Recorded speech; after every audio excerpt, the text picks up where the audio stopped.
Hello Gujarati મિત્રો, તો આજે નવી તાજી પિક્ચર વિશે મને થોડી માહિતી મળી છે. હું તમને શેર કરું છું. વિડીયોને અંત સુધી જોજો, જોવા મજા આવશે. તો આપણા પુષ્પાભાવ શું ઝૂકી ગયા અને એવા જગ્યાથી જતા રહ્યા, તો એની અંદર એવું લાગતું હતું કે આપણે કોઈક નવું જોવા મળશે. એક અલગ ફિલિંગ હતી કે સિંઘમ ભાવ છે કે આપણે જોવા મળશે.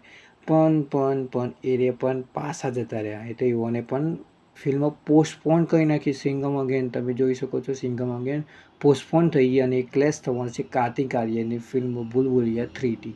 તો જોઈએ કે આ બેમાં નુકસાન જાય છે. દિવાળી પર જોરદાર ટેટા અને આ બધું જોવા પણ મળશે. હવે આગળ વાત કે સ્ત્રી 2 અને અક્ષય કુમાર અને જોન અબ્રાહમની જે વેદા ખેલ મેં એ મૂવી એક જ દિવસમાં આવવાની છે, 15 ઓગસ્ટમાં.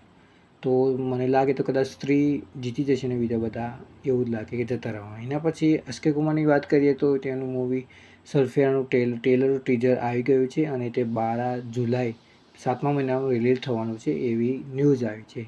તો જોઈએ આ બધા અંદર કઈ મૂવીમાં જોવાની મજા આવશે. તો તમને જો વિડીયો ગમે તો વિડીયોને લાઈક કરજો, ચેનલને કરી નાખજો સબસ્ક્રાઈબ.